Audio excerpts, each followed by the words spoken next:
অপেক্ষার শেষটা যে এতটা ভয়ঙ্কর হয় সেটা এই গল্প না পড়লে জানতে পারতাম না। রাহাত আর মায়া দুজনের পরিচয়টা ছিল খুব সাধারণ, কিন্তু ভালোবাসাটা ছিল অসাধারণ। রাহাতের স্বপ্ন ছিল বড় কিছু হওয়ার, আর মায়ের স্বপ্ন ছিল খুবই ছোট। সে শুধু চেয়েছিল একদিন রাহাত তাকে বিয়ে করে নিজের ঘরে নিয়ে যাবে।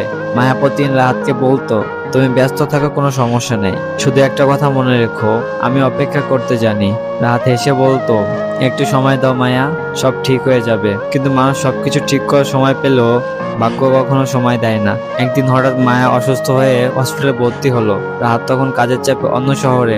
মায়া বারবার ফোন করছিল, একবার, দুবার, 10 বার, কিন্তু রাহাত ভাবছিল কাজটা শেষ করে পরে কথা বলবো। সেদিন রাতে মায়া আর ফোন করেনি। পরের দিন রাহাতের কাছে একটা খবর এলো, মায়া আর নেই। পৃথিবীর সবচেয়ে ভয়ঙ্কর শব্দ হলো আর নেই। কাপা হাতে রাহাত হসপিটালে পৌঁছালো।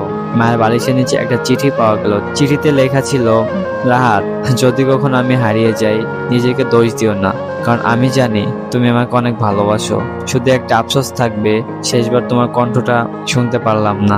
আর হ্যাঁ, পরের জন্ম বলে যদি সত্যি কিছু থাকে তাহলে একটু তাড়াতাড়ি এসো। অপেক্ষা করতে করতে আমি খুব ক্লান্ত হয়ে গেছি। চিঠিটা পড়ে রাহাত ভেঙে পড়লো। সেদিন প্রথমবার সে বুঝেছিল ভালোবাসার মানুষকে সময় দেওয়ার জন্য কখনো পরে বলতে কিছু নেই। কারণ কিছু মানুষ অভিমান করে না, অভিযোগও করে না, শুধু নিঃশব্দ চলে যায় আর রেখে যায় সারা জীবনের কান্না আর এক বুক আফসোস। যদি তোমার জীবনে এমন কেউ থাকে যে তোমার একটি ফোনের অপেক্ষায় থাকে, তাহলে আজই তাকে ফোন করো, কারণ ভালোবাসা প্রকাশের জন্য আগামীকালটা সবার ভাগ্যে লেখা থাকে না।